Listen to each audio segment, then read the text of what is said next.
पाकिस्तान कह रहा है मोदी से कि बचा लो। पाकिस्तान में मोदी की पुकार हो रही है। क्यों? पाक मांगे मोदी से मदद, वजह है ये जो आप देख रहे हैं। तस्वीर दिखाइए कैसे शहबाज शरीफ की सरकार प्रधानमंत्री नरेंद्र मोदी से मदद की गुहार लगा रही है। उनके बुरे हालात और बदतर स्थिति है पाकिस्तान में। वो कह रहे हैं सिर्फ मोदी ही बचा सकते हैं। अगली तस्वीर दिखाइए जरा, पाकिस्तान में हालात देखिए। ये एम्बियंस दीजिए, ये है पाकिस्तान में हालात। फुल स्क्रीन लीजिए, गाड़ियां पानी में तैर रही हैं। ये देखिए जरा, सैलाब का आलम देखिए। ये पाकिस्तान के हालात हैं। और पाकिस्तान, ये देखिए बच्चे भाग रहे हैं, लोग अपनी जान बचाने को भाग रहे हैं। ये देखिए गाड़ियां खिलौनों की तरह पानी में डूबी हुई है। मोदी जी ही बचा सकते हैं, यही आवाज आ रही है पड़ोसी मुल्क से कि आखिर प्रधानमंत्री मोदी बचाएंगे कैसे, ये आपको बताऊंगा। लेकिन अगली तस्वीर दिखाता हूं आपको। आइए, ये है अगली तस्वीर। पाकिस्तान में किस तरह ये बाढ़ आई है। लगातार बारिश के बाद हालात जो है वो आप देख पा रहे हैं। ये देखिए जरा, पानी सड़कों को तोड़ता हुआ, इमारतों को तोड़ता हुआ घरों में घुस चुका है, इलाकों और शहरों के अंदर दाखिल हो चुका है। इस स्थिति में सिर्फ और सिर्फ प्रधानमंत्री नरेंद्र मोदी के नाम की आवाज आ रही है कि मोदी जी बचा लो। रिपोर्ट देखिए जरा।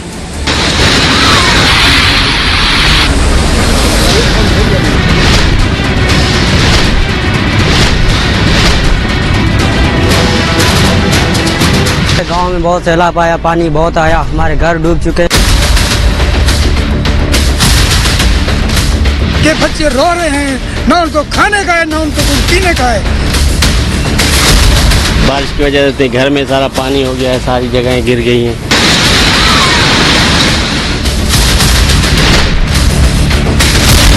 ये सामान ले रहे हैं, हम खुद घर उधर पानी में डूब गए हैं।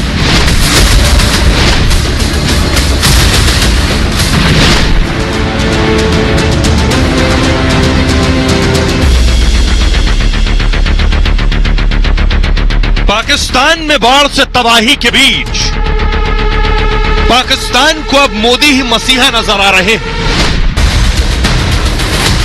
दुश्मन देश को अब सिर्फ मोदी से ही आस है। मोदी भारत से मदद भेज दे। पाकिस्तान में आई बाढ़ से सैकड़ों जानें जा चुकी हैं। लाखों लोग बेघर हो गए और इस हालात में उन्हें मोदी से ही उम्मीद है। पाकिस्तान के लिए सबक भी है कि कितनी ही साजिश भारत के खिलाफ रच लो, आखिर में बचाने के लिए मोदी ही याद आएंगे। तो अब कैसे प्रधानमंत्री नरेंद्र मोदी से गुहार लगाई जा रही है। देखिए जरा पाकिस्तान में हालात क्या है।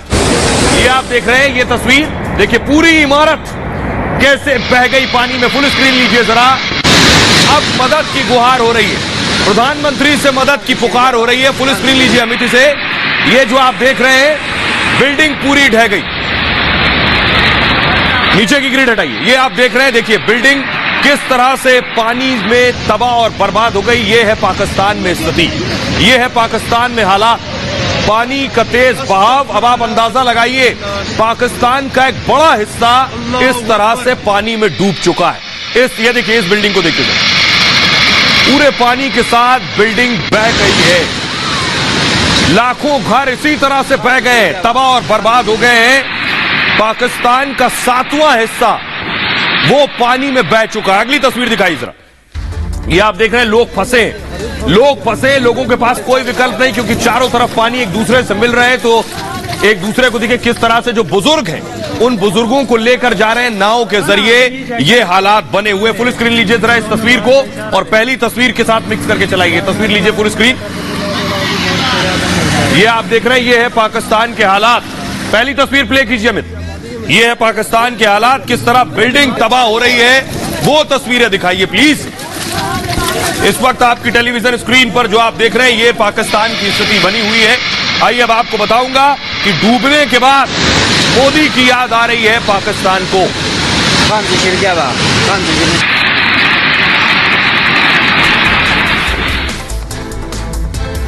और आप देख रहे हैं, ये है फिलहाल पाकिस्तान में हालात। आवाज एक आ रही है, मोदी जी बचा लो। पाकिस्तान में राष्ट्रीय आपातकाल घोषित हो चुका है। इस वक्त स्थिति यह है, पाक का 1/3 हिस्सा डूब गया है। सिंध, खैबर और पंजाब समेत पूरा पाकिस्तान प्रभावित है इस वक्त। कराची जैसा शहर भी पूरी तरह से डूब गया है।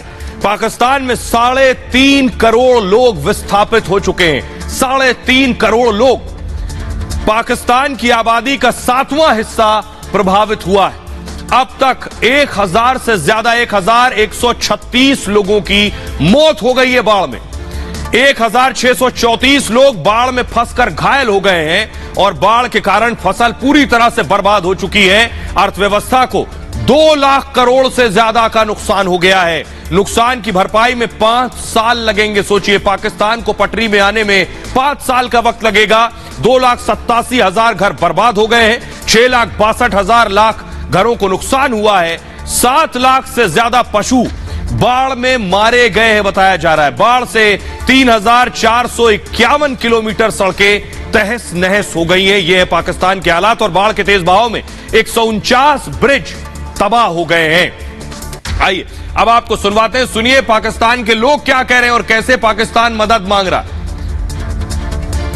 राय नहीं है कि बहुत ज्यादा महंगाई है और हम उनमें से नहीं है जो डिनाई करें। मैं समझता हूं कि बहुत महंगाई है और मैं सचमुच बड़ा शर्मिंदा हूं मेरी कौम के सामने कि अभी तक हम महंगाई कंट्रोल नहीं कर सके और फिर ऊपर से जो ये फ्लड्स की वजह से महंगाई हुई है। आपने को मैं ये बताने लगा हूं कि 50 रुपए का अनियन जो था वो 2 दिन के अंदर 280 रुपए का हो गया। टमाटर 300-400 रुपए के हो गए। आज मैंने प्रेस कॉन्फ्रेंस में ये गुजारिश की है कि हमको ये सोचना चाहिए कि हिंदुस्तान के लैंड बॉर्डर से अगर हम ले सकें तो हमको कुछ ना कुछ सब्जियां ले लेनी चाहिए। कल रात से ये काम शुरू हो गया है और प्राइम मिनिस्टर साहब के लेवल पे भी हो गया है और इंशाल्लाह 1-8 दिन के अंदर हम ये सब्जी अप्रूव कर देंगे और दीगर ममालिक से जो है वो सब्जी वगैरह इंपोर्ट कर लेंगे।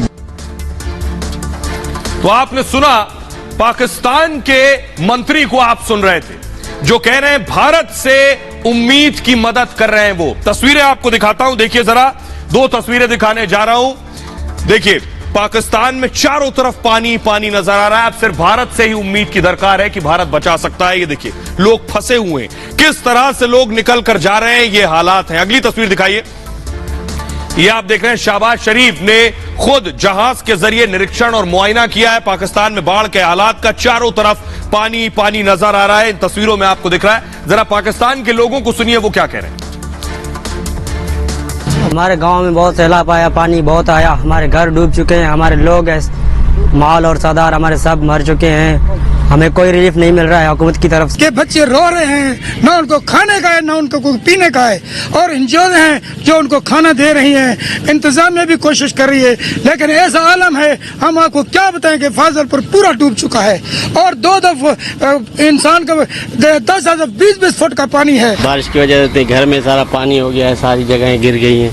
देखो बनाने के लिए अब कोई आसरा उम्मीद नहीं है। अल्लाह देगा, खाने के लिए परेशान है, कमाने के लिए परेशान, काम काज नहीं है। सारे मुल्क में पानी पानी हो गया है, कहीं काम वाम भी नहीं मिल रहा, हर कोई परेशान है, कहाँ जाए। ये सामान ले आ रहे हैं हम, खुद घर उधर पानी में डूब गए हैं। कोई सामान कैसे तरीके से आएगा? सामान तो हम खुद देखो कैसे क्या हालत में ले आ रहे हैं। ये कोई हुकूमत का आदमी भी नहीं है, कोई मदद करने वाला भी नहीं है, कोई पूछने वाला भी नहीं है। यहाँ लोगों का बहुत जो है बहुत मुश्किल से गुजर बसर हो रहा है। बहुत से इलाके मकीन यहाँ जो है इलाका छोड़ के अपने और अब प्रधानमंत्री नरेंद्र मोदी ने इन हालात को देखने के बाद आज ट्वीट किया है। प्रधानमंत्री नरेंद्र मोदी ने क्या कुछ लिखा है ये आपको दिखाने जा रहा हूं। पीएम ने लिखा, पाकिस्तान में तबाही देखकर दुख हुआ है। पीएम ने लिखा, बाढ़ पीड़ितों के लिए हमारी संवेदनाएं हैं, घायल और पीड़ित परिवारों के लिए मेरी संवेदनाएं हैं, जल्द हालात सामान्य होने की प्रार्थना करते हैं। ये पीएम मोदी ने लिखा, उन्होंने ट्वीट किया। आइए अब आपको दिखाता हूं और सुनवाता हूं। सुनिए पहले कि आर्मी चीफ पाकिस्तान के कमर जावेद बाजवा भी इसी तरह मदद की गुहार लगा रहे हैं। सुनिए। Friendly countries will also come forward to help Pakistan in this hour of need. And I also appeal on behalf of Government of Pakistan, on behalf of people of Pakistan, to our expats and our friends abroad to please come forward and help these people who are in very, very difficult situation. I am sure our expats, as usual, will not disappoint their brethren back home in Pakistan. मैं appeal करता हूँ तमाम पाकिस्तानी अपने जो मुखय्यर हज़रात हैं कि वो सामने आएँ और इस मुश्किल हालात में अपने इन भाइयों की जो कि बहुत ही मुश्किल हालात में हैं इनकी मदद करें। हम अपनी पूरी कोशिश कर रहे हैं, लेकिन जैसे मैंने बताया है कि फेडरल गवर्नमेंट, सूबाई गवर्नमेंट और आर्म फोर्सेस के मसाइल महदूद हैं। आप लोग सामने आएँ, जिस तरीके से भी आप मदद करना चाहते हैं, फाइनेंशियल करना चाहते हैं या थ्रू मटेरियल करना चाहते हैं, आप आए। और आइए दिखाते हैं, पाकिस्तान में महंगाई आसमान छू रही है। इतनी महंगाई बढ़ गई है तो अब पाकिस्तान चाह रहा है कि भारत कुछ मदद कर दे तो शायद महंगाई कम हो जाए, लोगों के लिए कुछ खाने पीने की चीजें आ जाएं। देखिए जरा, ये आप देख रहे हैं शहबाज शरीफ साहब के आगे ठेला लगा है सब्जी का, आगे आपको सब्जी दिखाई दे रही है और मदद प्रधानमंत्री मोदी से। पाक के वित्त मंत्री का नाम है मिफ्ता इस्माइल और उन्होंने संकेत दिए हैं दरअसल मदद के। महंगाई से बचने के लिए भारत से आयात जरूरी है, उनका कहना है। साथ ही साथ भारत से जरूरी सामानों का आयात कर सकते हैं, अब वो ये कह रहे हैं। सोचिए, अब तक सब बंद था, अब तक आयात बंद था, लेकिन अब पानी में बह गए तो अब भारत से मदद। सब्जी, खाद्य सामग्री आयात कर सकता है पाकिस्तान। बाढ़ के कारण खेतों में खड़ी फसल दरअसल बर्बाद हो गई और कपास और गेहूं की उपज पर सीधा सीधा असर पड़ा है। 90 करोड़ डॉलर का गेहूं आयात करना पड़ा है पाकिस्तान को। और टमाटर के दाम आपको बताऊं, 500 रुपए किलो चल रहा है पाकिस्तान में। 500 रुपए किलो टमाटर है। आवश्यक सामानों की भारी किल्लत है इस वक्त पाकिस्तान में। पाक को भारी नुकसान के बाद भारत की याद आई है। द्विपक्षीय व्यापार फिर से शुरू होने की संभावना है। क्या ऐसा होगा? लेकिन आइए उससे पहले आपको दिखाता हूं कि हिंदुस्तान में मदद पर चर्चा हो रही है। बाकायदा बड़ी मीटिंग हुई है कि पाकिस्तान को मदद की जाए या नहीं की जाए। उस मीटिंग में क्या कुछ हुआ है, क्या पाकिस्तान को मदद दी जाएगी, इस चर्चा में क्या हुआ है, यह आपको दिखाता हूं। आइए, क्या भारत पाकिस्तान की मदद करेगा? तो पाकिस्तान की पहल पर मदद कर सकता है भारत। भारत में पाक को मदद करने पर चर्चा जारी है, अभी बातचीत हो रही है। सिर्फ 2014 के बाद पहली बार पाक को मदद संभव है। भारत अलग अलग विकल्पों पर दरअसल विचार कर रहा है। इसमें हालांकि पाक की मदद पर अंतिम फैसला अब तक नहीं हुआ है। अब कई देशों से पाकिस्तान को मदद जरूर मिली है। तुर्की ने पाकिस्तान में कार्गो विमान भेजे हैं, साथ ही साथ यूएई भी विमान से राहत सामग्री भेज रहा है इस वक्त। आईएमएफ भी 1.17 बिलियन डॉलर की मदद पाकिस्तान की करेगा। तो भारत से मदद की उम्मीद है। आपको सुनवाता हूं, सुनिए जरा।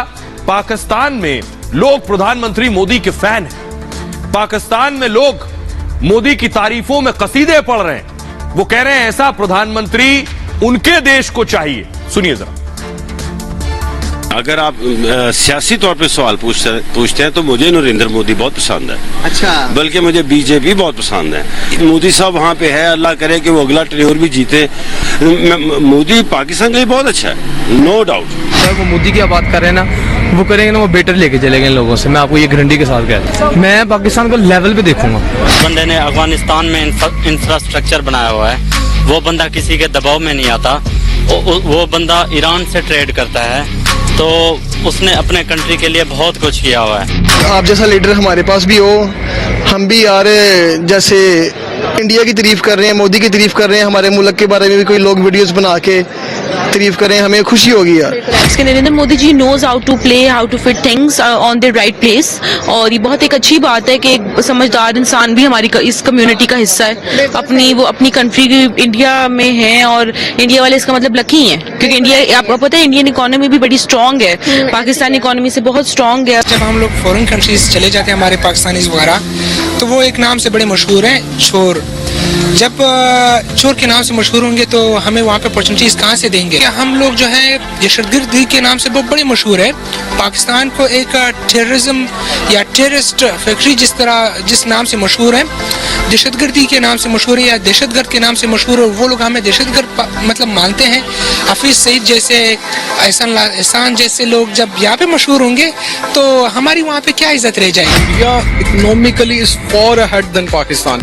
उसकी वजह यह है हमारी इकोनॉमी $10 बिलियन के फॉरेक्स रिजर्व्स हैं, $600 बिलियन के इंडिया के हैं और उसकी इकोनॉमी $5 ट्रिलियन को टच करने वाली है। आई थिंक मैं रॉन्ग हूँ, लेकिन ये चीज़ आपको भी पता होगा कि इंडिया ने किसी का, सबसे पहली बात यह है कि कर्ज नहीं लेना है। दूसरी बात यह है कि इंडिया की जो फार्मर जो होती है पॉलिसी होती है वो बहुत अच्छी है। उसमें यह होता है कि वो लोगों के साथ बैठते हैं, उठते हैं, उनके साथ तल्लुकात बनाते हैं, कंट्रीज़ के साथ तल्लुकात बनाते हैं, जो कि हमारे मुल्क में या हमारी गवर्नमेंट में ये चीज़ बिल्कुल नहीं है। पाकिस्तान में वो मोदी जैसा लीडर या वैसा स्ट्रेटजी रखने वाला बंदा अगर हायर आ जाता है, उसके लिए यही है कि ठीक है, कोई जिस तरह इंडिया अब देखे ना, लोग बाहर से वहाँ पे इन्वेस्ट करने आ रहे हैं, बहुत बड़ी बड़ी कंपनी, तो मेरा ख्याल है कि उस तरह की सोच रखने वाला, तो हमारी इकोनॉमी भी अच्छी हो जाएगी और काफ़ी हद तक कंट्रोल आ जाएगा। तो पाकिस्तान में भी मोदी छाए हुए हैं और अब मोदी से ही मदद की उम्मीद है। बहरहाल खबरों में आगे बढ़ते हैं। आज की अगली बड़ी खबर है, सरकार बचाएंगे या बेटी तो बचा नहीं पाए। बेटी ने तो जिंदगी और मौत से जंग लड़ते हुए मौत को गले लगा लिया। हेमंत सोरेन बेटी नहीं बचा पाए, लेकिन आपको अगली तस्वीर दिखाने जा रहा हूं कि अब सरकार बचा रहे हैं। ये देखिए जरा, ये तस्वीर हेमंत सोरेन बस में सवार अपने एमएलए को बस में भरकर ले गए। बेटी तो बचनी नहीं थी, बचा नहीं पाए, लेकिन सरकार ज्यादा जरूरी है मुख्यमंत्री के लिए, तो सरकार बचाने चले। ये तस्वीरें आप देख रहे हैं, बस में आगे हेमंत सोरेन आपको नजर आ रहे हैं, सरकार बचाने ले जा रहे हैं। शर्मसार करने वाली तस्वीरें। सोचिए, जिस राज्य में कल ही बेटी ने दम तोड़ा, बेटी के लिए कोई संसाधन नहीं थे मुख्यमंत्री के पास, लेकिन अपनी सरकार बचाने के लिए, कुर्सी और गद्दी बचाने के लिए मुख्यमंत्री ने पूरा लाव लश्कर, बस भी लगा दिए, चार्टर्ड प्लेन भी लगा दिए, जहाज भी लगा दिए, होटल भी है, बेटी के लिए नहीं था। जरा रिपोर्ट देखिए।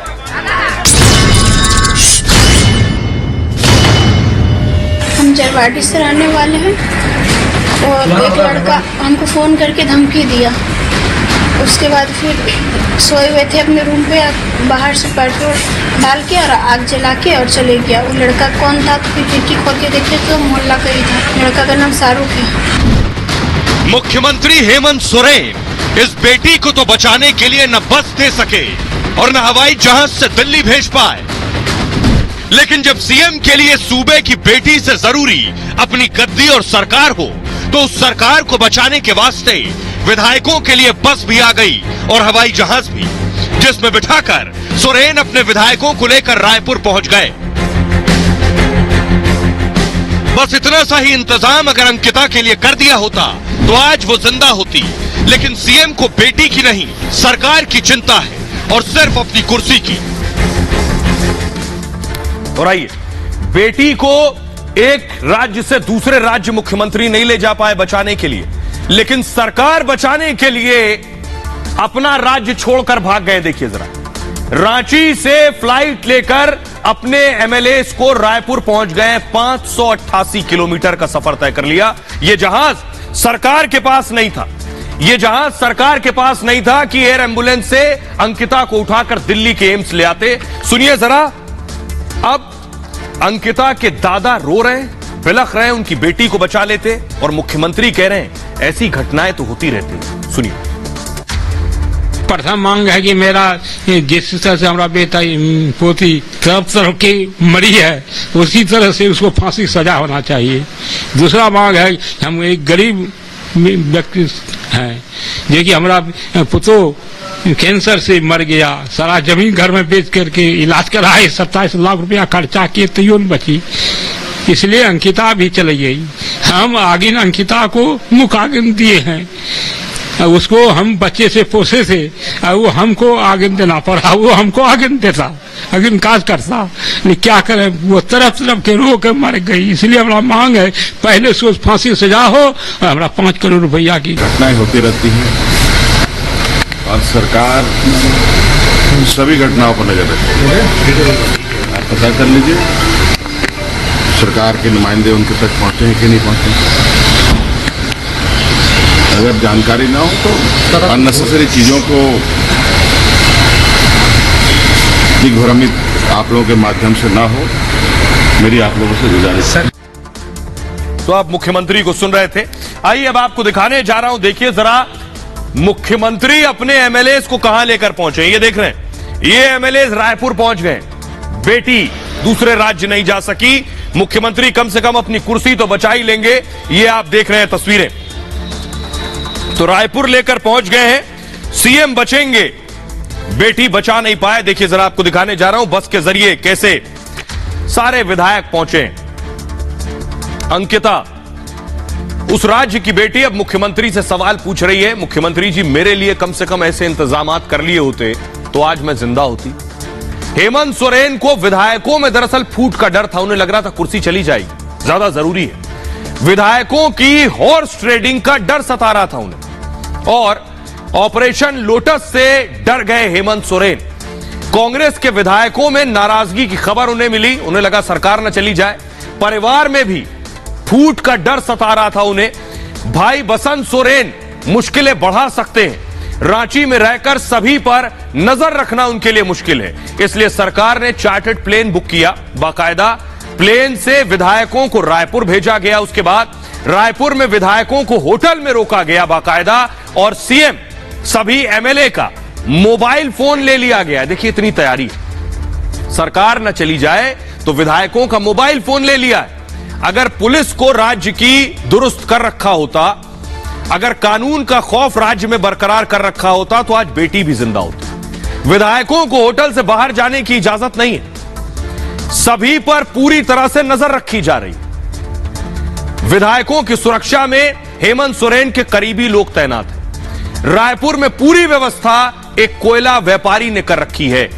झारखंड का कोयला व्यापारी पूरा खर्च उठाएगा। सोचिए, सब पैसा भी खर्च हो रहा है, सरकार बचाने के लिए मुख्यमंत्री कुछ भी कर रहे हैं। अब झारखंड की बेटी, पूरा झारखंड और पूरा देश पूछ रहा है मुख्यमंत्री साहब ये आपने अंकिता के लिए क्यों नहीं किया। आइए अब आपको सुनवाता हूं, सुनिए जरा क्या कुछ कह रहे हैं। अब हेमंत सोरेन और अंकिता को लेकर सवाल यह है कि अंकिता को लेकर उनके पास जवाब नहीं है, सरकार बचाने को लेकर क्या कह रहे हैं, सुनिए। हर परिस्थिति का सामना करने के लिए सत्ता पक्ष तैयार है, रणनीति के तहत कार्य किए जाते हैं। उसी रणनीति का आज आप छोटा सा झलक पहले भी देखा आपने और आज भी देखा। राज्य में षड्यंत्रकारियों को जवाब सत्ता पक्ष बड़े तरीके से इनको जवाब देगा। बचाने की जिम्मेदारी किसकी थी हेमंत सोरेन जी? ये सवाल भी पूछा जाएगा कि हमारी बहन जब अस्पताल में जिंदगी और मौत के साथ लड़ाई लड़ रही थी तब मुख्यमंत्री जी पिकनिक कर रहे थे। और आइए अब आपको दिखाता हूं कि कैसे विधायक होटल पहुंचे। ये देखिए, ये है शानदार होटल मेफेयर लेक रिजॉर्ट। इस होटल में रहेंगे विधायक। ये वो होटल है जिसमें विधायक रहेंगे, शानदार होटल। विधायकों को पहले पिकनिक पर ले गए थे, अब यहां होटल में ऐश कराएंगे। लेकिन आपको पता है, अंकिता की तस्वीर दिखाता हूं, अंकिता के घर की अगली तस्वीर दिखा। ये अंकिता का घर, यहां रहती थी, ये वो खिड़की है, इसी खिड़की से पेट्रोल डाला गया अंकिता पर। यहां लेटी हुई थी अंकिता, पेट्रोल डालकर आग लगा दी हत्यारे ने, और उसके बाद शाहरुख यहां से फरार हो गया। सोचिए जरा, विधायक होटल में रह रहे हैं, शानदार होटल, और अंकिता जिस अस्पताल में थी वहां पंखा भी काम नहीं कर रहा था। सुनिए उनके पिता को। यहाँ डॉक्टर 9:30 बजे आते हैं सदर अस्पताल में। यहाँ सदर अस्पताल की स्थिति सब जानते हैं, दुमका का कैसा व्यवस्था क्या नहीं है। यहाँ बोर्ड नहीं, कुछ नहीं है, बोर्ड वार्ड भी नहीं है, एसी भी नहीं चलता तो वहाँ रख दिया। पंखा अपना खरीद के, पंखा बड़े स्टैंड फैन अपना दोस्त के घर से लेके जाकर के उसको अपना दोस्त घर से फैन ले गया उसको हवा देने के लिए। पूरा जलन हो रही थी। यही पंखा सर अभी भी मेरे घर में मौजूद है। तो दोस्त यहाँ पंखा छोड़ के गया है, मेरे साथ वो रिम्स हॉस्पिटल गया तो पंखा वहां से ला करके अपना घर में पहुंचा, रख करके मेरे साथ रिम्स हॉस्पिटल गया। यहाँ उसको रेफर किया, मेरे पास पैसा नहीं था तो उसके सांसद ने हमको व्यवस्था करके एम्बुलेंस तेल भरा करके बोला तुम चल जाओ रांची रिम्स, वहीं मैं इलाज। अगर मंत्री लोग हमको पहले अगर मदद करते तो आज मेरी बेटी बच जाती।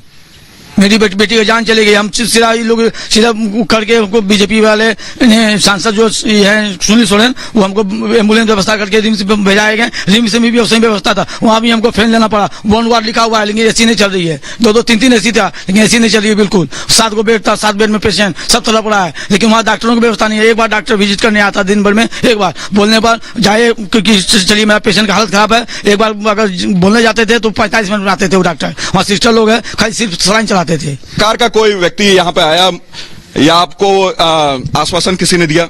नहीं, कोई नहीं, बिल्कुल कोई नहीं दिया। आश्वासन अगर देते हैं तो हम आपको बेहतर से बेहतर इलाज कराते हैं उसका। वहाँ भी हम रिम्स हॉस्पिटल में एगो फैन कर रहा है, बेटी के पूरा पापा मतलब जन्म दे रहा है, वहाँ भी एगो छोटा फैन रखा हुआ है। रांची से लेकर आया रिम्स हॉस्पिटल में, बाहर में जाके 1400 पंखा कर रहा हूँ। अब बेटी को हवा लगाने के लिए वहाँ एसी 4 गो, लेकिन कोई एसी काम नहीं कर रहा है। खाली वहाँ लिखा 1 वार्ड, लेकिन 1 वार्ड में कोई व्यवस्था नहीं। सुन रहे हो, आलीशान होटल में मुख्यमंत्री के विधायक रह रहे हैं और पिता बता रहा है पंखा नहीं था अस्पताल में। यह है राज्य की हालत। अब देखिए हमारे सहयोगी लोमस पहुंचे अंकिता के घर, उनकी रिपोर्ट देखिए जरा। आप इस खिड़की को देख करके एक अंदाजा लगा सकते हैं कि शाहरुख ने कितने सूझबूझ के साथ यहां पर पहुंचकर अंकिता को अपना शिकार बनाया। अब देख सकते हैं यहाँ पे फिलहाल फॉरेंसिक की टीम पहुंची हुई है। ये वही खिड़की है और ये वही बिस्तर है जहां पर अंकिता उस रात सोई थी। और उस सुबह जब शाहरुख यहाँ पर, आपको मैं दिखाना चाहूंगा, पहले तो अपने मैं कैमरामैन को बोलूंगा कि ये वो गली दिखाए जिस गली से शाहरुख आया था। आप देख सकते हैं ये वही गली है जो कि अंकिता के घर के पीछे बनी हुई है। और पीछे का रास्ता, क्योंकि पीछे के लोग यहाँ पे पीछे हुई कई मकान हैं तो उनके लिए ये रास्ता छोड़ा गया है। तो इसी गली से शाहरुख अपने साथी के साथ आता है। छोटू बताया जाता है उस शाहरुख के साथी का नाम। और यहीं पे आकर के ये जो खिड़की होती है वो बंद होती है उस समय, उसको धक्का दे करके एकदम आराम से, जिससे अंकिता जगे ना। तो आप देख सकते हैं कि ये वही खिड़की है जहां शाहरुख खड़े होकर के अंकिता के ऊपर अचानक पेट्रोल छिड़कता है। जब अंकिता को ये लगता है कि बारिश तो कहीं नहीं हो रही, खिड़की तो उससे खुला नहीं छूट गया, वो अचानक से उठती है और जैसे वो कुछ समझ पाती, यहाँ पर शाहरुख ने उसके ऊपर जो पेट्रोल है पेट्रोल छिड़का और अचानक से आग लगा दी। जलते हुए अंकिता अपने पिता के पास रोते हुए जाती है और आनन फानन में उसके पिता मदद करने के लिए उसके ऊपर कंबल डालते हैं, कपड़े खुलवाते हैं। तो और आनंद फानन में उसे देखिए अंकिता को मुख्यमंत्री नहीं बचा पाए। उन्हें खतरे का भी इल्म नहीं था क्योंकि पुलिस का इकबाल नहीं है, पुलिस का खौफ नहीं है। लेकिन मुख्यमंत्री को तो अपनी विधायकी जाने का खौफ है, अपनी सरकार गिरने का खौफ और डर है।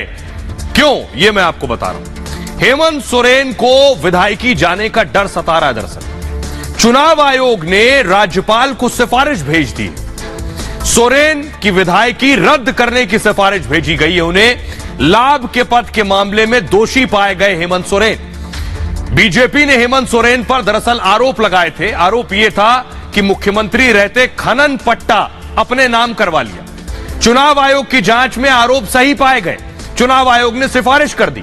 आयोग ने सोरेन को विधायक पद के लिए अयोग्य माना है और राज्यपाल की सिफारिश पर मुहर लगाते ही उनकी सरकार गिर जाएगी। ऐसे में पार्टी को नया नेता सदन चुनना पड़ेगा, यही डर है उन्हें। अब आइए आपको सुनवाता हूं, सुनिए विपक्ष के नेता बाबूलाल मरांडी क्या कह रहे हैं, सुनिए।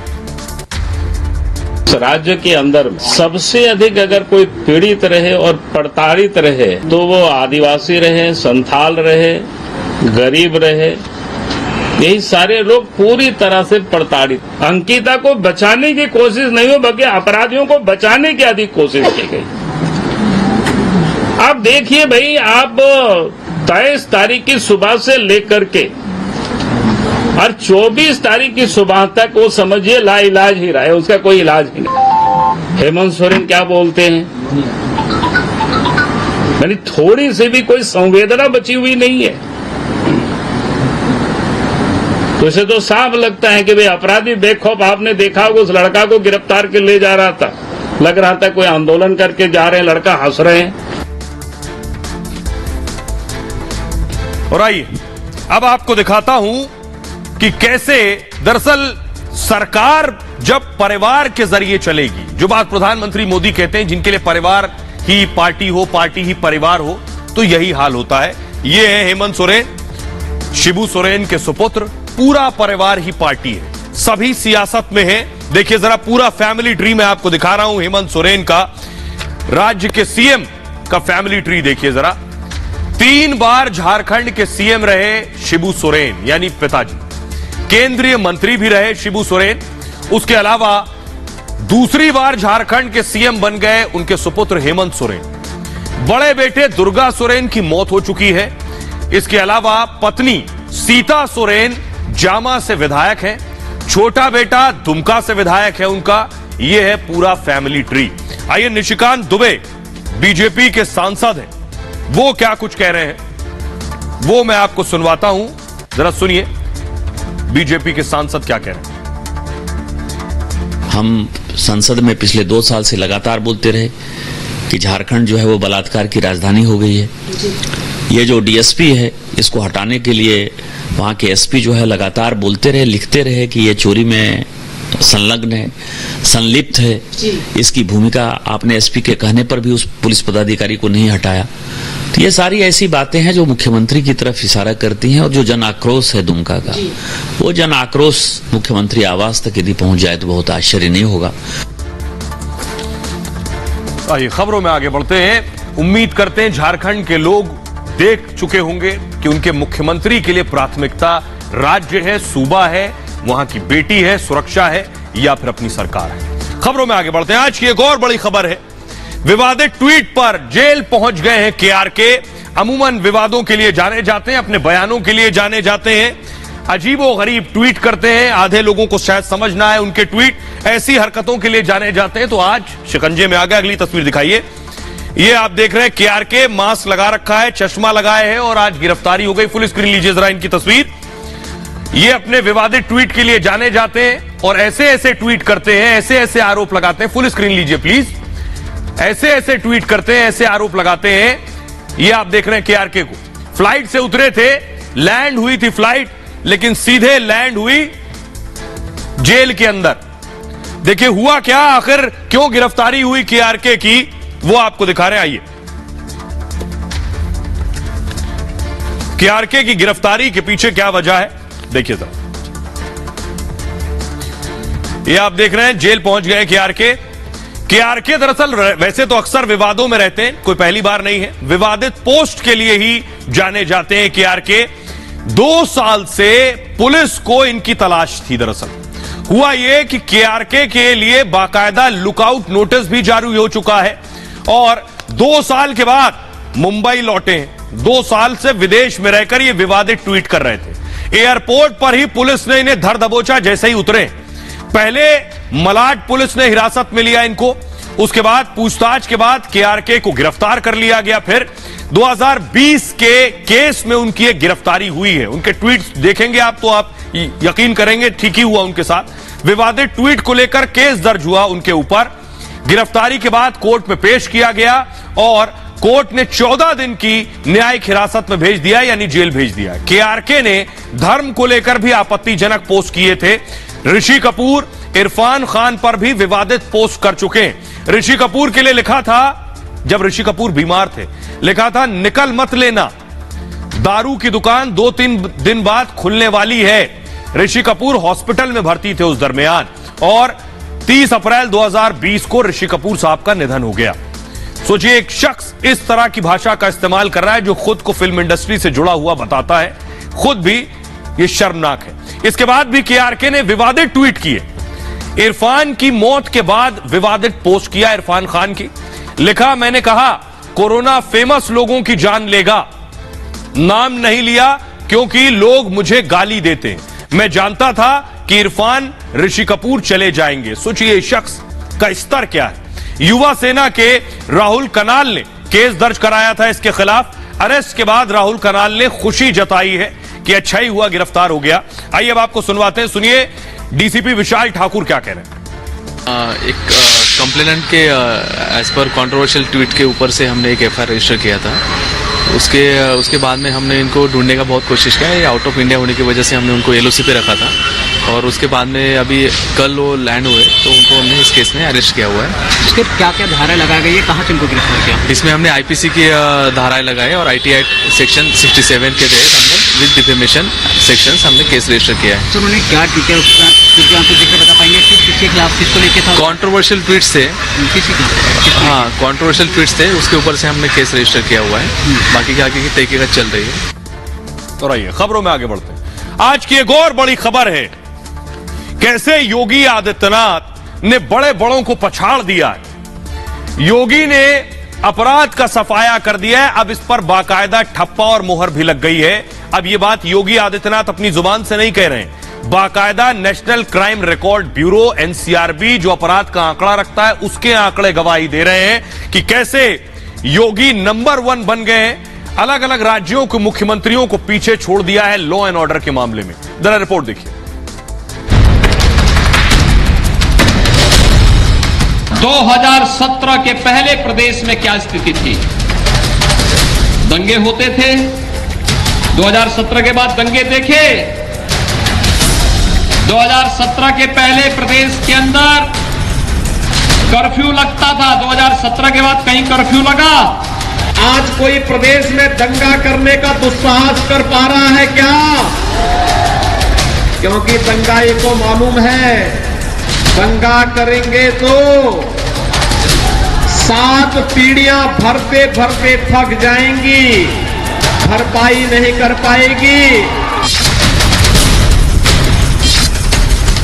बेशक 5 साल पहले उत्तर प्रदेश की गिनती हत्या, लूट और दंगा प्रदेश में होती थी, लेकिन अब योगी राज में अपराध का सफाया इतनी तेजी से हुआ कि नेशनल क्राइम रिकॉर्ड ब्यूरो के आंकड़े बता रहे हैं कि योगी ने बिहार में खुद को सुशासन बाबू कहने वाले नीतीश कुमार हो, राजस्थान में अशोक गहलोत या फिर झारखंड के सीएम सोरेन, देश के तमाम मुख्यमंत्रियों से योगी बहुत आगे निकल गए हैं। अब सिर्फ कुछ नजर आ रहा है तो अपराध मुक्त यूपी, भय मुक्त यूपी। यूपी का आईपीसी के अपराध में 23वां स्थान है। यूपी का जो है हत्या के अपराध में 24वां स्थान है, यानी 1.6 हमारा क्राइम रेट है पर लाख जनसंख्या के हिसाब से, सबसे कम बड़े प्रदेशों में सबसे कम है, तो निश्चय ही कम हुआ है। इसके साथ साथ अगर देखें एसिड अटैक में, किडनैपिंग फॉर रैंसम में, इनमें हमारा पूरे देश में सबसे कम क्राइम है, यानी सभी स्टेट्स और यूनियन टेरिटरीज मिला लें तो उसमें भी सबसे कम है। आइए अब आपको दिखाने जा रहा हूं। सबसे पहले आपको दिखाऊंगा ये जो दंगे की तस्वीर देख रहे हैं, दंगों में उत्तर प्रदेश कहां है और देश के बाकी राज्य कहां है, ये सबसे पहले आपको दिखाऊंगा। आज पूरी लिस्ट है।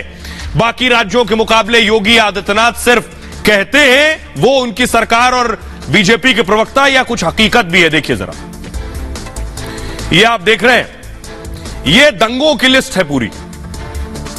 ये योगी आदित्यनाथ के राज में 18 से लेकर अब तक सिर्फ एक दंगा हुआ है, एक 2018 से अब तक। इधर देखिए जरा, सोरेन साहब सरकार बचा रहे हैं, रायपुर में विधायकों को लेकर चले गए, बेटी बचा नहीं सके। इनके राज में देखिए 100 दंगे इनके कार्यकाल में। नीतीश कुमार सुशासन बाबू का ठप्पा है, दंगे 51 दंगे। अशोक गहलोत साहब नाराज हो जाते हैं जल्दी, 22 दंगे इनके राज में हुए। उद्धव ठाकरे जब मुख्यमंत्री थे, अभी सरकार बदली है, एनसीआरबी के आंकड़े कहते हैं 77 दंगे हुए। ये आंकड़े अब आप खुद अंदाजा लगाइए कौन नंबर 1 है, किसके राज में दंगे हो रहे हैं, किसके राज में दंगे नहीं। ये किसी प्रवक्ता के आंकड़े नहीं है, ये NCRB national crime record bureau के आंकड़े हैं जो ये सच बता रहे हैं। आइए अब आपको सुनवाता हूं अखिलेश यादव क्या कह रहे हैं। हो सकता है उन्हें ये आंकड़े अच्छे ना लग रहे हो, और डिप्टी सीएम केशव प्रसाद मौर्य क्या कह रहे हैं। उत्तर प्रदेश दंगा मुक्त प्रदेश है। आंकड़ों में ही नहीं, धरातल पर भी उत्तर प्रदेश की कानून व्यवस्था इतनी दुरुस्त है, चुस्त है, व्यवस्थित है कि आज उत्तर प्रदेश की जनता नहीं केवल अपराधी भयभीत रहता है। भूमाफिया हो, खनन माफिया हो, शराब माफिया हो, नकल माफिया हो, जो माफिया किस्म के लोग हैं उनको भय लग रहा है आज की स्थिति में। इसलिए मैं ये कह सकता हूं कि जहां भाजपा वहां सुशासन, जहां गैर भाजपा वहां कुशासन। भारतीय जनता पार्टी से झूठी पार्टी कोई नहीं है। अगर कैबिनेट स्तर पे ये बात झूठ बोली जाए तो इसका मतलब अखबार झूठे हैं जो आज हम लोगों ने पढ़े। आज अखबार में जो छपा है वो यही छपा है कि पूरे देश में सबसे ज्यादा महिलाओं के खिलाफ अपराध अगर कहीं बढ़े हैं तो वो उत्तर प्रदेश है। तो ये इसका मतलब वो छपने वाली बात खराब है। और न केवल ये बल्कि और जितनी भी घटनाएं हो रही हैं उत्तर प्रदेश सबसे आगे दिखाई दे रहा है। तो महिलाओं के अपराध में यूपी कहां है ये भी आपको बताऊंगा, लेकिन पहले अखिलेश यादव का आंकड़ा दिखाता हूं। इनके वक्त में, इनके दौर में, मायावती के दौर में देखिए जरा दंगे के हालत क्या थे। ये आपको अखिलेश यादव नजर आ रहे हैं, उधर मायावती है और ये योगी आदित्यनाथ। अब देखिए जरा दंगों का चार्ट आ गया पूरा। मायावती सरकार में थी 2007 से 2012 तक, तो देखिए दंगे हुए थे 616 और मौतें हुई थी 121। अखिलेश यादव 2012 से 2017 तक थे मुख्यमंत्री, दंगे हुए 195 और मौतें हुई थी 192। अब योगी का देख लीजिए, 2018 से 21 तक एक दंगा और एक भी मौत नहीं। अब आप अंदाजा लगाइए, अखिलेश यादव बेशक विपक्ष में होने के नाते योगी पर हमला कर सकते हैं, लेकिन ये आंकड़े खुद ब खुद गवाही दे रहे हैं कि हकीकत क्या है राज्य की। आइए अब आपको सुनवाता हूं, सुनिए जरा ब्रजेश पाठक क्या कुछ कह रहे हैं, सुनिए। जो एनसीआरबी के आंकड़े आए हैं उससे पहले लगातार हमने आप सबको बताया है कि उत्तर प्रदेश पूरी तरह से दंगा मुक्त हो चुका है। अपराध मुक्त प्रदेश की ओर हम तेजी के साथ आगे बढ़ रहे हैं। ऑर्गेनाइज क्राइम को हमने ध्वस्त कर दिया है, जो संगठित माफिया गिरोह थे उनके नेटवर्क को समाप्त कर दिया है। आपसी वैमनस्यता के कारण जो घटनाएं होती हैं उनमें सब में हम कड़ी कार्रवाई करते हैं। तो आपने सुना ब्रजेश पाठक को। अखिलेश यादव कह रहे थे कि महिलाओं के अपराध में बहुत तेजी से आगे बढ़ रहा है, और बहुत से लोग सोच रहे होंगे सिर्फ दंगा है, दंगे नहीं हुए, लेकिन बाकी अपराध तो बढ़ रहे हैं। आइए आपको उसकी भी लिस्ट दिखाता हूं, किस किस में योगी को फुल मार्क्स मिले हैं। वो नंबर 1 है एक्शन के मामले में। ये देखिए जरा, महिला संबंधी अपराध में दोष सिद्धि में नंबर 1 है उत्तर प्रदेश। यानी अगर महिलाओं के साथ किसी ने अपराध किया तो उस अपराधी पर दोष साबित करना पुलिस की जिम्मेदारी होती है, इन्वेस्टिगेशन करके, उसमें यूपी नंबर 1 है। साइबर अपराध की दोष सिद्धि, यानी अगर उत्तर प्रदेश में आपने कोई साइबर क्राइम किया है, आपके मोबाइल से पैसे निकल गए, बैंक से पैसे निकल गए, उसमें अपराधियों को पकड़कर उनको दोषी ठहराया जाना, उन पर कार्रवाई होना, इसमें नंबर 1 है। शस्त्रों का जब्तीकरण, अवैध शस्त्र उनको जब्त किया गया, उसमें नंबर 1 है। एसिड अटैक अपराध उत्तर प्रदेश में सबसे कम है, और फिरौती के लिए अपहरण उत्तर प्रदेश इसमें सबसे कम है। इस तरह के मामले, क्राइम रेट 1.6 प्रति लाख आबादी पर है, 1.6 प्रति लाख आबादी पर। बड़े प्रदेशों में सबसे कम क्राइम रेट है। जनसंख्या के अनुपात में अगर आप देखेंगे 1.6। आईपीसी के अपराध में 23वां स्थान है उत्तर प्रदेश का, और हत्या के अपराध में 24वां स्थान है यूपी का। आइए अब आपको सुनवाते हैं, सुनिए जरा उत्तर प्रदेश के लोग क्या कह रहे हैं, उन्हें सुनिए जरा एक बार। उत्तर प्रदेश में क्या वाकई अपराध खत्म हुआ है? ये एनसीआरबी के हो सकता है आंकड़ों पर आपको यकीन ना हो, नेताओं की जुबान पर यकीन ना हो, सीएम डिप्टी सीएम पर यकीन ना हो, लेकिन यूपी के लोगों पर तो यकीन करना पड़ेगा। सुनिए। आज के पहले जो सरकारें थी उनकी सरकारों में कहीं ना कहीं कानपुर नगर में डर बना रहता था, स्टेशन में बम है या फला जगह डर है, कहीं चैन स्नैकिंग तो कहीं पर लूटपाट, कहीं कुछ। आज कहीं भी महिलाएं भी सुरक्षित जा रही हैं, बच्चे भी स्कूल के सुरक्षित जाते आते हैं, और पूरी तरीके से हम लोग प्रदेशवासी खुशहाल हैं। 5 साल के पहले का रिकॉर्ड आप लोग उठा कर देख लीजिए, जो स्थितियां थी और आज की स्थितियां हैं, जमीन आसमान का अंतर है। योगी राज में पूर्ण रूप से दंगा मुक्त है। चाहे वो आप ये देखिए कि इस समय जो है आदमी अपने को बहुत तरीके से अपराध मुक्त मान रहा है। आज दिन हो चाहे रात हो, आराम से निकलता है। हाँ, 100% दंगा मुक्त हो गया है। हाँ, 100% सेफ है। रात को आज महिलाएं कहीं भी निकल सकती हैं, और अराजक तत्व या तो जेल में है या उत्तर प्रदेश को छोड़ चुके हैं। हमारे यहाँ माताएं सब सुरक्षित है, इस समय अपने आप को सुरक्षित महसूस कर रही है। वो ईश्वर से योगी जी के दीर्घायु की कामना कर रही हूँ, चाहती कि फिर बार बार मुख्यमंत्री योगी आदित्यनाथ जी बने। महिलाएं सुरक्षित हैं, माताएं सुरक्षित हैं, हम इन्हें कह रहे 100% है, लेकिन आम जनमानस को ये दिखलाई पड़ रहा है कि योगी जी के राज में अपराधियों पे बहुत बड़ा ऐतिहासिक अंकुश लगा है। कानून व्यवस्था के ऊपर योगी जी ने काम किया है। योगी जी ने लॉ एंड ऑर्डर को जिस तरीके से व्यवस्था रखी, भारत में उत्तर प्रदेश उत्तम प्रदेश साबित हुआ। आइए और अब आगे बढ़ते हैं, अब बात करते हैं आज की एक और बड़ी खबर की। उत्तर प्रदेश से आते हैं दिल्ली में एक अलग ही घमासान मचा हुआ है। लोग सवाल पूछ रहे हैं ये शराब नीति पर बवाल खत्म कब होगा। ये खत्म होता, लेकिन उससे पहले केजरीवाल के गुरु ने केजरीवाल पर हमला कर दिया। केजरीवाल के साथ कभी अन्ना ने लंबा वक्त बिताया है। एक साथ आंदोलन की शुरुआत हुई यही दिल्ली के रामलीला मैदान में, बड़ा आंदोलन हुआ। लेकिन केजरीवाल को आज अन्ना हजारे ने जब शराब पर बवाल होता सुना तो एक चिट्ठी लिख दी अन्ना ने आज केजरीवाल को। देखिए जरा चिट्ठी, ये वो चिट्ठी अन्ना हजारे ने 2 पेज की चिट्ठी लिखी है। केजरीवाल को पुराना दौर भी याद दिलाया।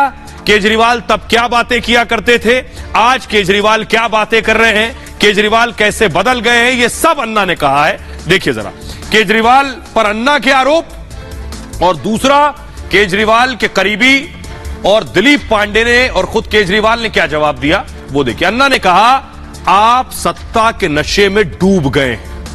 इस पर कहना था आम आदमी पार्टी का बीजेपी अन्ना का इस्तेमाल कर रही है। देखिए अगर अन्ना भी बोल रहे हैं तो वो बीजेपी के हो गए। शराब जैसा ही होता है सत्ता का नशा, अन्ना ने कहा।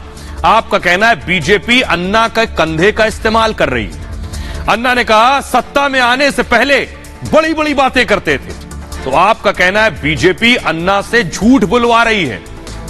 अन्ना ने कहा आंदोलन से निकली पार्टी को यह शोभा नहीं देता है जो हो रहा है, तो आपका कहना है बीजेपी की अपनी कोई साख नहीं है, इसलिए अन्ना का इस्तेमाल किया जा रहा है। अन्ना ने कहा शराब से भ्रष्टाचार बढ़ता है, जनता दुखी होती है।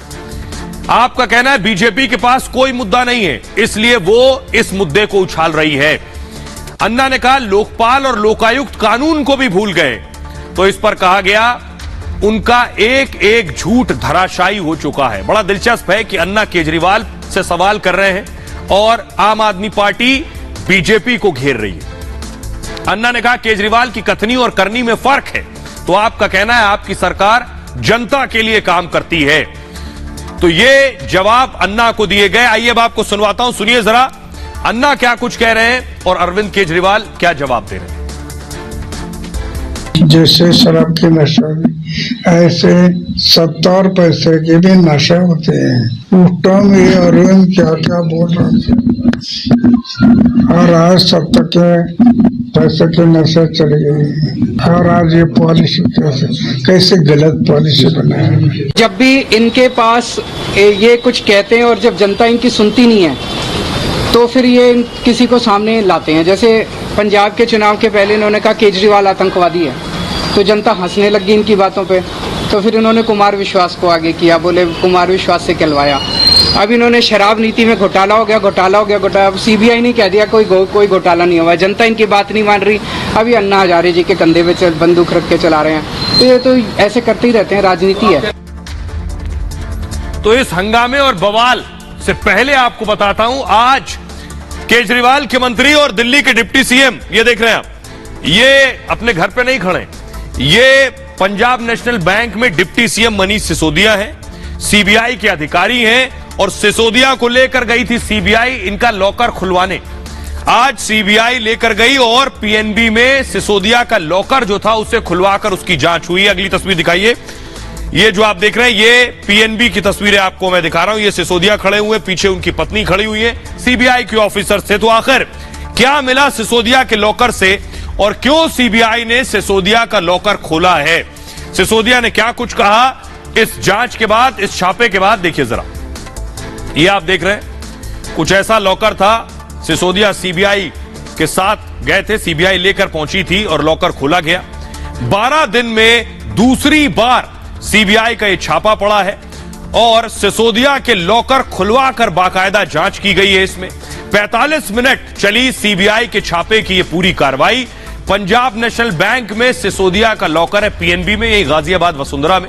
पिछली कार्रवाई में सीबीआई को दरअसल लॉकर की चाबी मिली थी। जब सिसोदिया के घर पर छापे के लिए सिसोदिया को सीबीआई साथ लेकर गई, जब सिसोदिया के घर पर रेड मारी गई थी तब सीबीआई को एक चाबी मिली थी, वो चाबी थी लॉकर की, वो सीबीआई अपने साथ ले गई थी।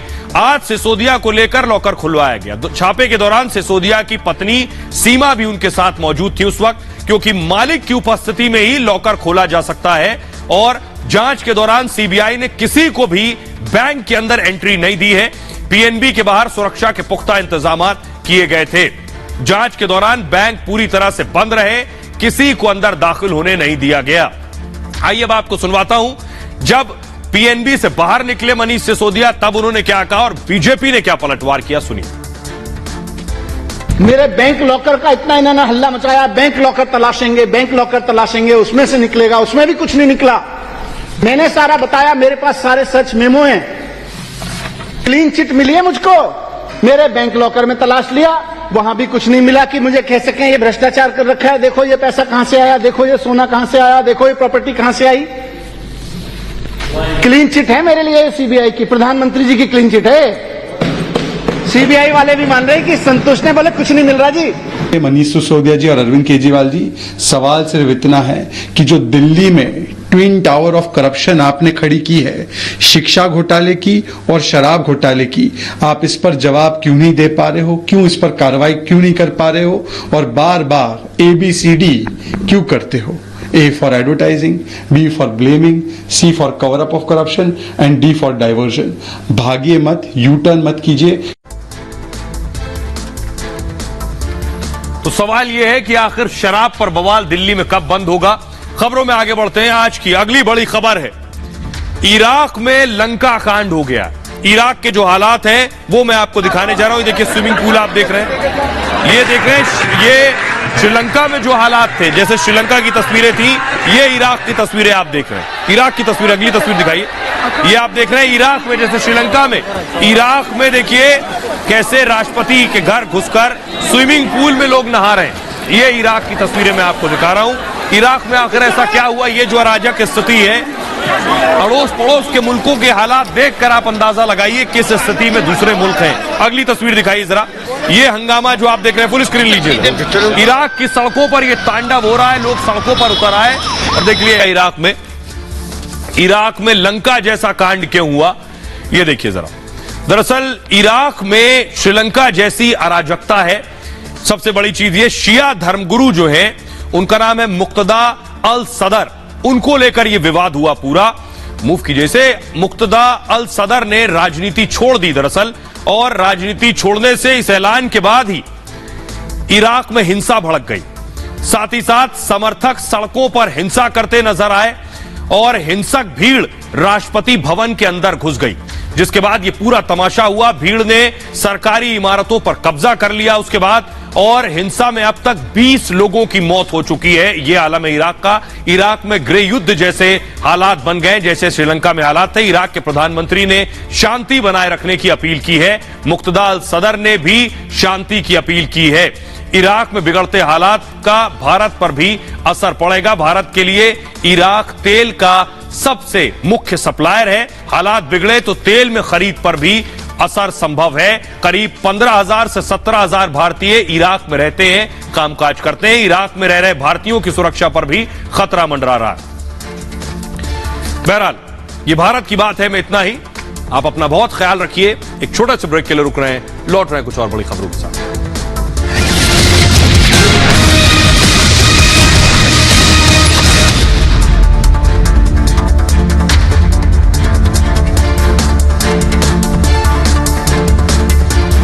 वो प्रक्रिया शुरू हो चुकी है। अब आपको वो प्रक्रिया दिखाई देगी, और वो प्रक्रिया यह है कि 3700 किलोग्राम विस्फोट किसी भी वक्त धराशायी हो सकता है। और महज अगर बात करेंगे सेकंड्स की, तो 20 सेकंड बचे हुए हैं। 1 मिनट 20 सेकंड का